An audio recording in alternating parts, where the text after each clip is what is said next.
Hello everyone, welcome back to Proxy ज्ञान।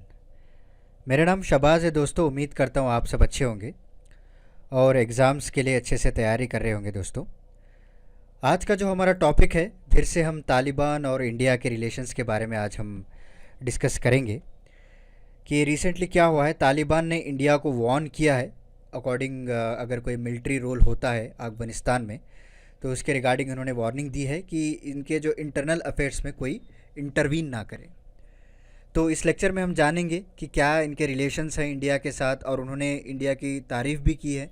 जिस तरह इंडिया ने कई सारे प्रोजेक्ट्स वहाँ पे कैरी आउट किए हैं, कई सारे डैम्स वहाँ पे कंस्ट्रक्ट किया है, राइट।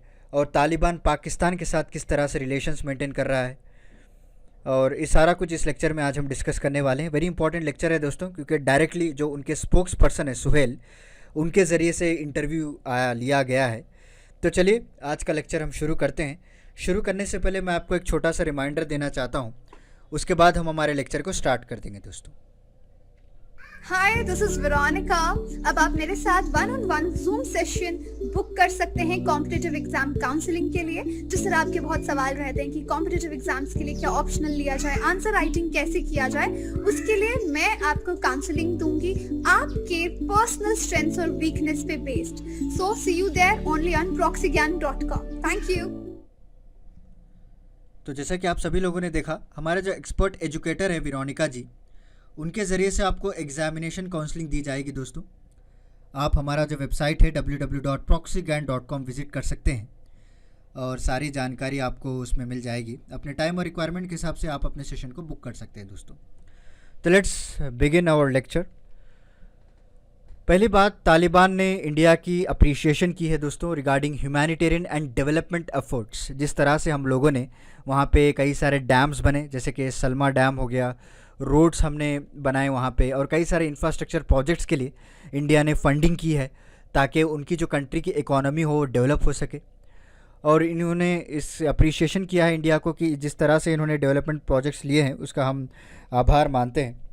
और साथ ही साथ उन्होंने एक वार्निंग भी दी है, क्योंकि इंडिया अगर मिलिट्री रोल अगर कुछ प्रेजेंस करता है या फिर उनके मामले में इंटरवीन करता है तो फिर मामला गड़बड़ हो सकता है दोस्तों। ओके, कि जब स्पोक्स पर्सन थे उनके तालिबान के सुहेल शाहीन, उनको पूछा गया था कि अगर इंडिया कल के रोज़ मिलिट्री लेकर आकर वहाँ पे प्रेजेंस दिखाती है आपके ख़िलाफ़, तो आपका रिएक्शन किस तरह से रहेगा, या फिर आप शांतिपूर्वक कैरी आउट करेंगे, डेलीगेटली टॉक्स किया जाएगा।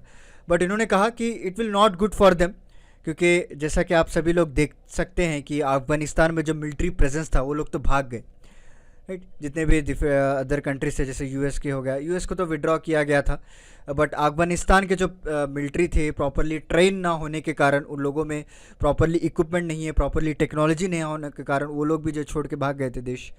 तो इस तरह से वो बता रहे हैं कि एक ओपन बुक है सभी के लिए कि जिस तरह से जो डिफरेंट कंट्रीज़ के आर्मी के लोग थे, मिलिट्री के लोग थे, वो जो है जा चुके हैं, भाग चुके हैं।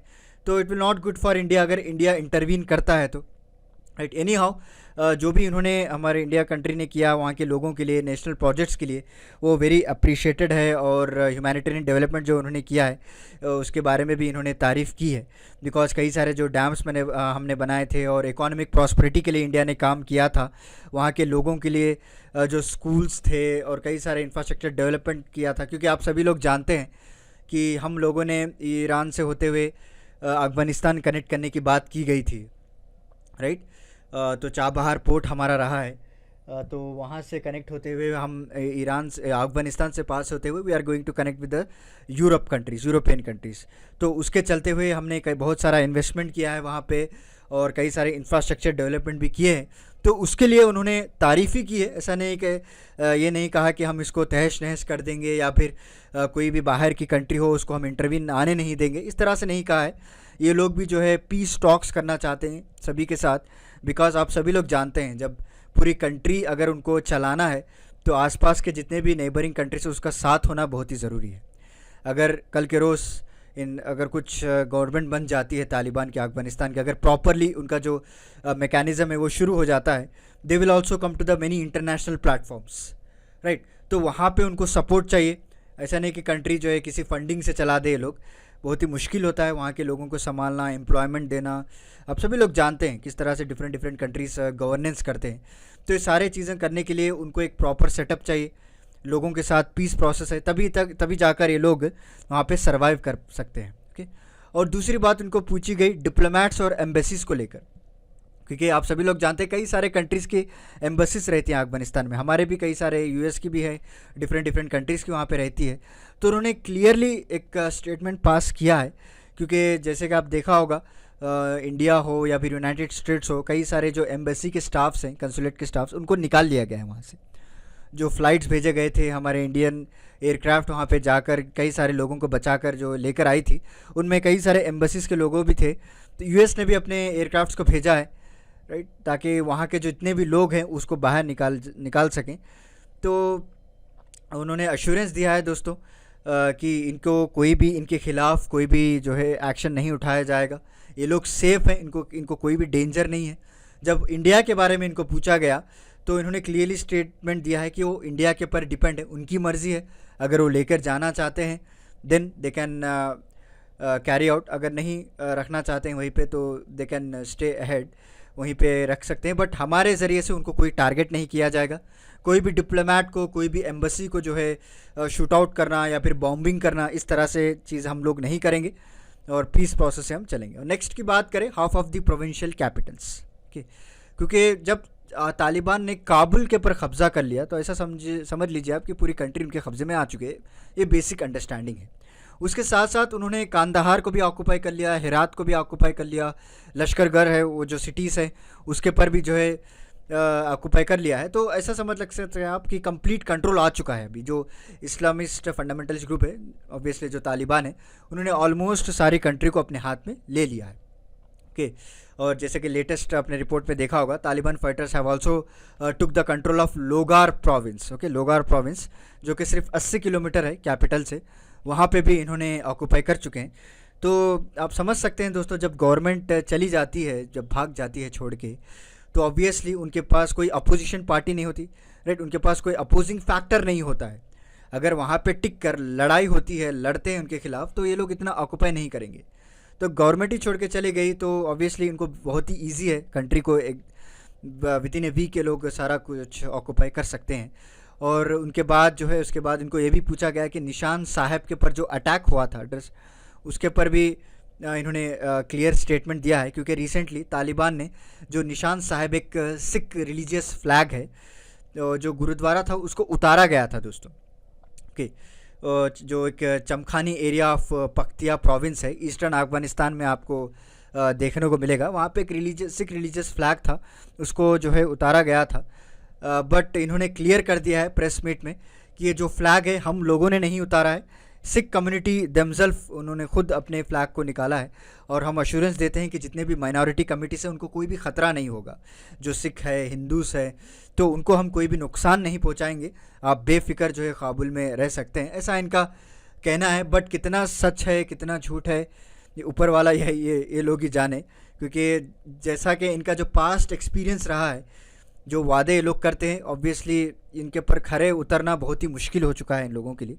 बट देखते हैं, अगर जो भी वादे इन्होंने कहे वो निभाते हैं तो वेल एंड गुड, सारे लोगों के लिए अच्छा रहेगा। ये आप देख सकते हैं ट्वीट जो चैनल के ज़रिए से निकला है, ये ट्वीट भी आप देख सकते हैं, राइट।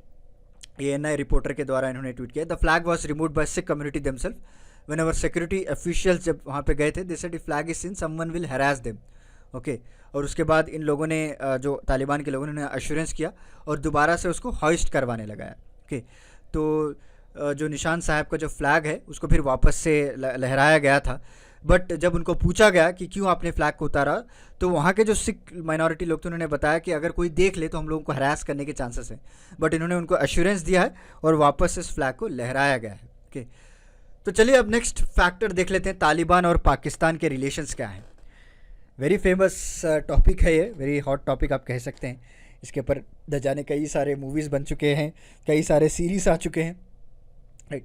तो ग्राउंड रियलिटी की बात करें तो जो तालिबान और पाकिस्तान का जो बेस टेरर है, जो लश्कर-ए-तैयबा, ये नाम जो है वो बहुत ही फेमस है। इन्होंने कई सारे टाइज को अपने आप में शेयर किए हैं। ओके, और जो क्वेटा है, पेशावर है, वहाँ पे कई सारे ऐसे ग्रुप्स हैं, शुरास उसको कहते हैं। देखिए शूरास का मतलब is nothing but group of people, group of religious people. Okay, क्या होता है, अमीर एक कॉन्सेप्ट होता है और शूरा एक कॉन्सेप्ट होता है। ये दोनों कॉन्सेप्ट आप अच्छे से समझ लीजिए। अमीर का मतलब ये है he is the head of group. Okay, head उसको कहते हैं। शूरा का मतलब ये है कि एक कम्युनिटी एक रहती है, 5-6 लोगों के एक ग्रुप रहती है। अगर कोई भी फैसला लेना हो तो शूरा के ज़रिए से लिया जाता है। वो वोटिंग करते हैं, जिसका ज़्यादा फेवर में आए तो वही फैसला तय किया जाता है।